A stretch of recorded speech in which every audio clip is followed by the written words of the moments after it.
मन का मंत्र, मन को कंट्रोल कैसे करें? जो सोचोगे वही मिलेगा। एक कहानी को स्टार्ट करने से पहले आप कमेंट बॉक्स में ओम बुधाय नमः जरूर लिखें। चलिए कहानी को स्टार्ट करते हैं। कहते हैं कि दुनिया में मन सबसे ज़्यादा शक्तिशाली चीज होता है। अगर किसी चीज को तुम पूरे मन से चाह लो तो तुम उसे हासिल कर सकते हो। ये मैं नहीं कहता, यह सभी महापुरुषों का कहना है। लेकिन अगर यह सत्य है, यह सच है, तो हम जो अपने मन से चाहते हैं वह हमें हासिल क्यों नहीं होता है? भाई, कोई भी इंसान अपने मन में तो दुख नहीं चाहेगा, लेकिन वो रहता तो दुखी है।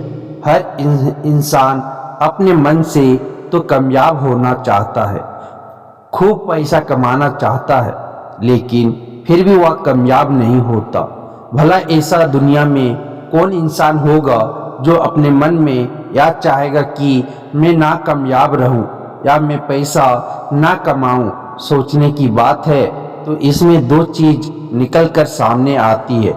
या तो वह महापुरुष गलत थे जिन्होंने यह बात बोली कि मन से चाहे हुई चीज हासिल हो जाती है, या फिर हम गलत हैं। आज की पोस्ट में मैं जो कहानी बताने वाला हूँ उसमें आपको एक ऐसा मंत्र मिलेगा। उसे समझने के बाद आपको एक ऐसा मंत्र का पता चलेगा जिससे आप यह समझ पाएंगे कि अपने मन से कोई भी चीज कैसे करवाई जाती है। मन में किसी भी बात का बीज कैसे बोया जाता है, या इस कहानी से आपको अच्छी तरह से समझ में आ जाएगा।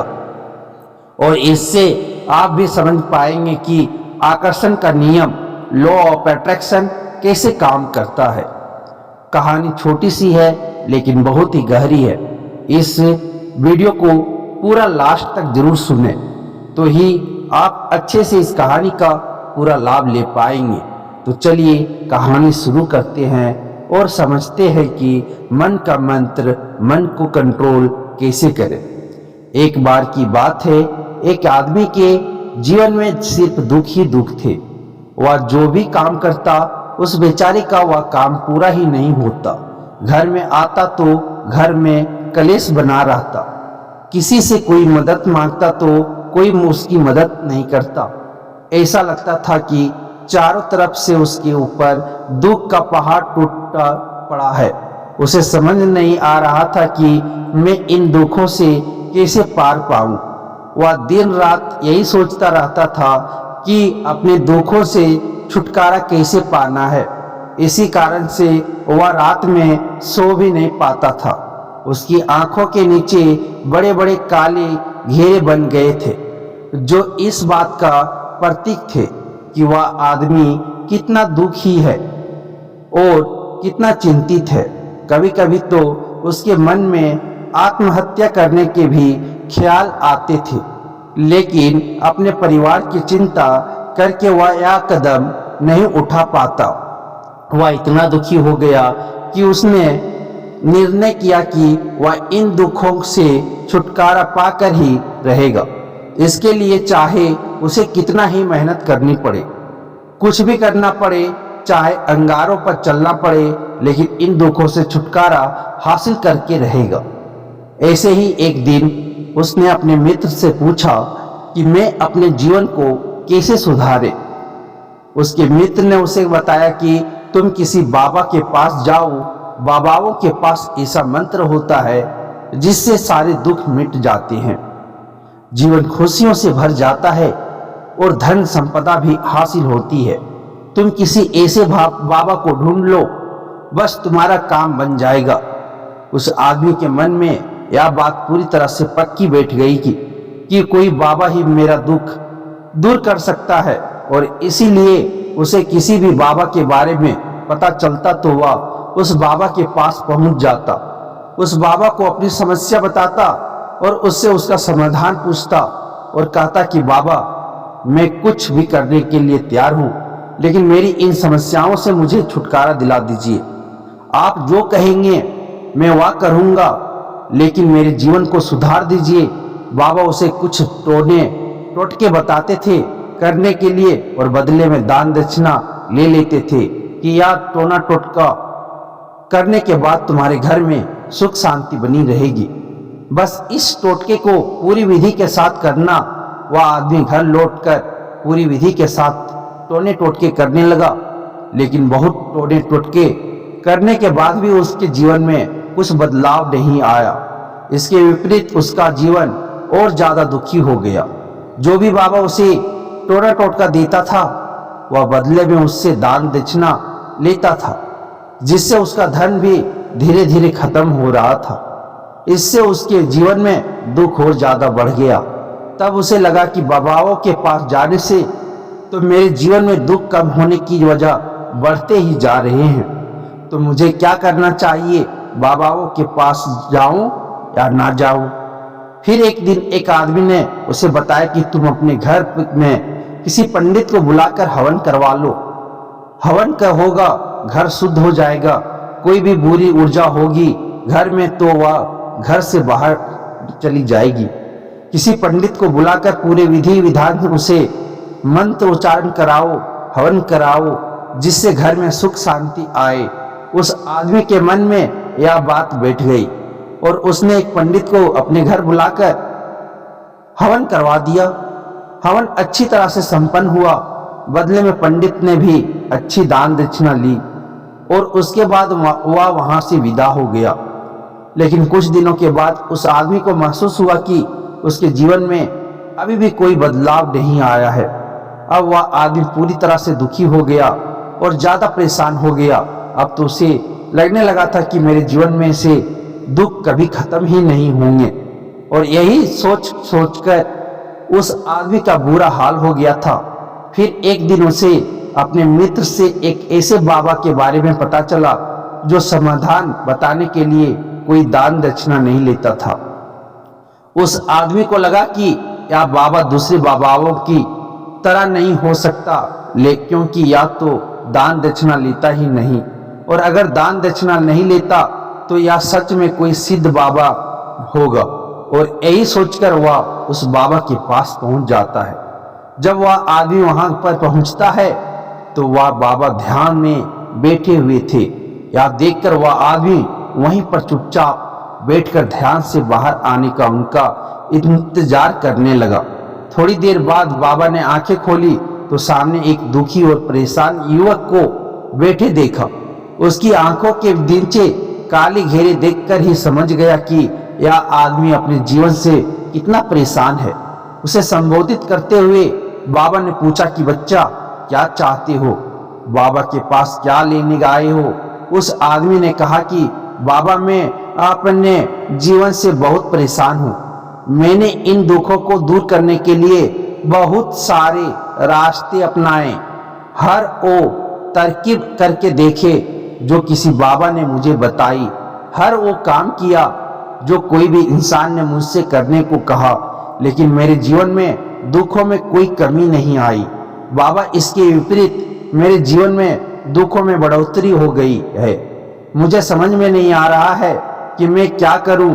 कभी कभी तो मैं आत्महत्या करने की सोचता हूं, लेकिन मैं अपने परिवार की सोचकर मैं यह कदम नहीं उठाता हूं।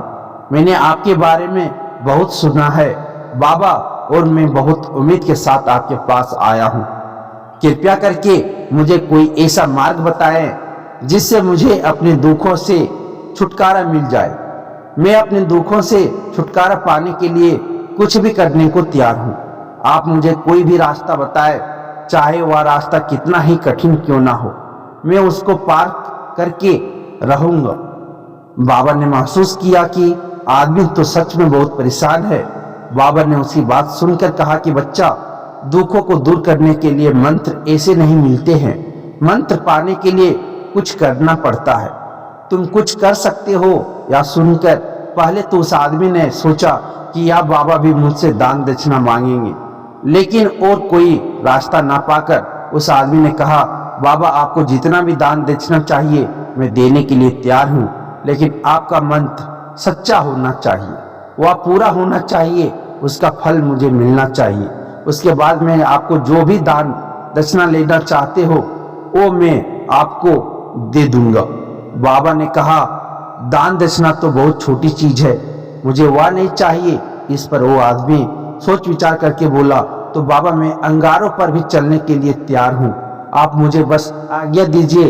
बाबा ने कहा कि अंगारों पर चलने वाली छोटी चीज मैं तुमसे नहीं कराने वाला हूँ, मैं जो तुमसे कराने वाला हूँ वह बहुत कठिन मंत्र है, उसे पूरा कर पाओगे? उसने कहा, बाबा आप मुझे बताइए तो सही, मुझे करना क्या होगा, मैं कुछ भी करने के लिए तैयार हूँ। इस पर बाबा ने उसे कहा कि यहाँ से जब तुम अपने घर जाओ तो रास्ते में अपने मन में याद दोहराते जाना कि मैं सुखी हूँ, मैं सुखी हूँ।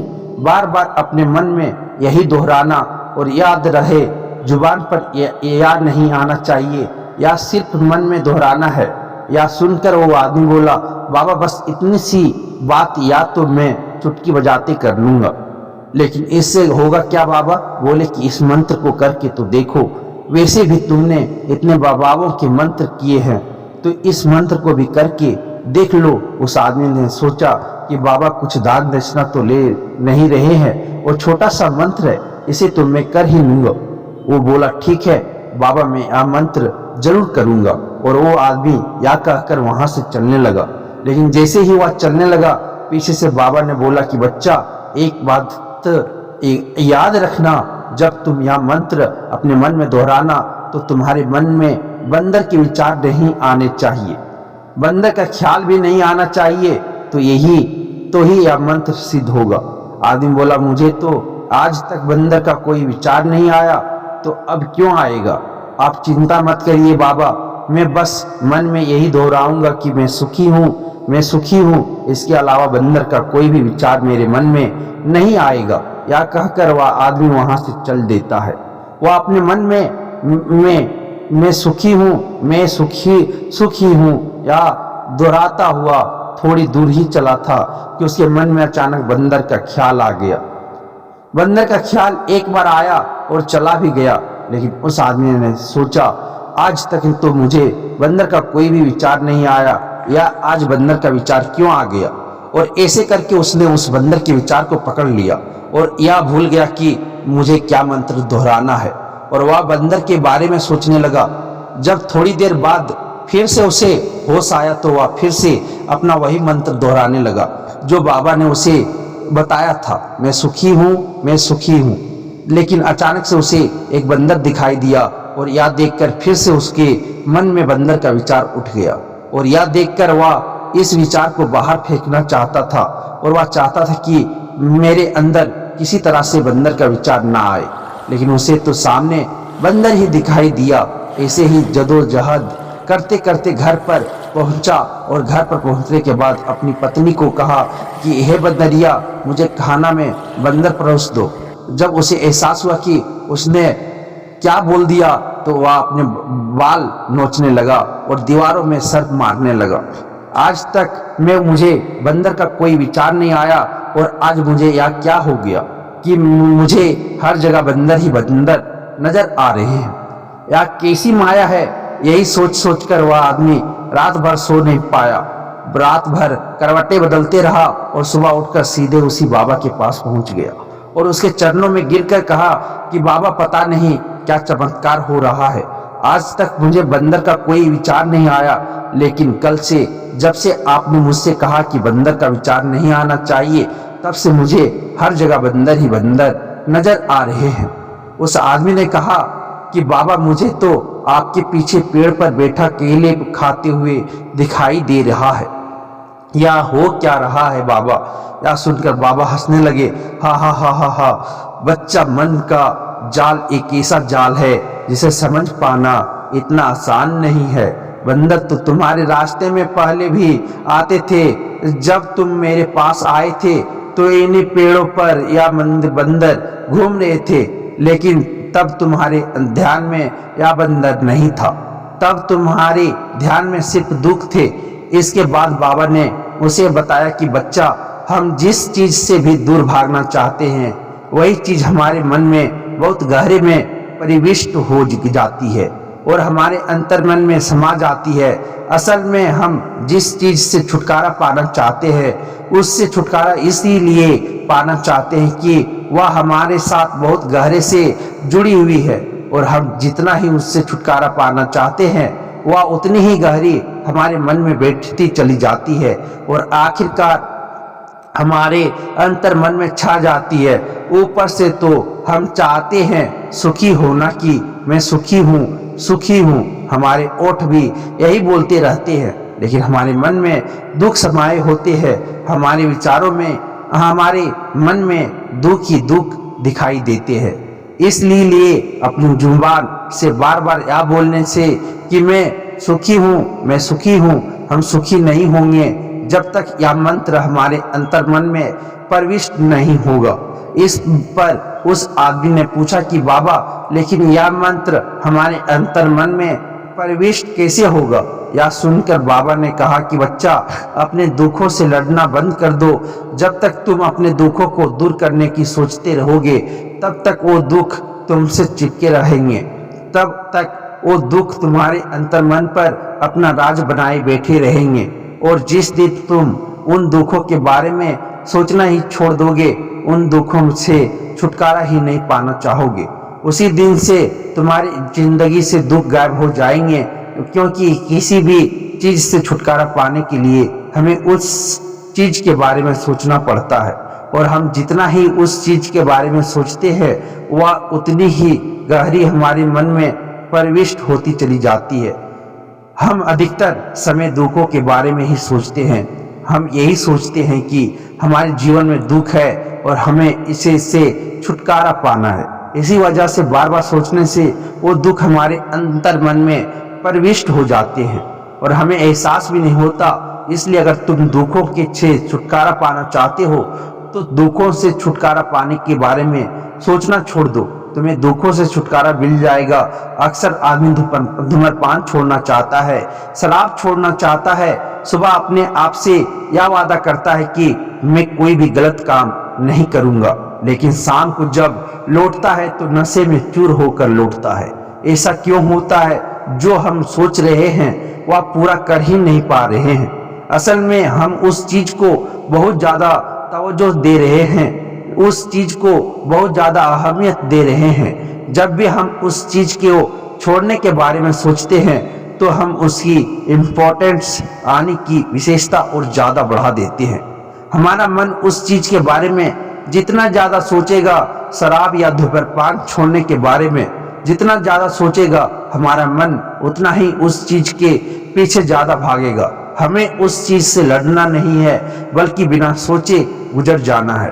और अगर हम इस मंत्र को समझ लेते हैं तो हम अपने जीवन में जो भी पाना चाहते हैं उसे अपने अंतर मन में डाल सकते हैं। और एक बार वो लक्ष्य हमारे अंतर मन में बैठ जाता है तो फिर सफलता पाने में कोई समस्या नहीं आती, कोई दिक्कत नहीं आती। तो दोस्तों, कैसी लगी आपको यह कहानी?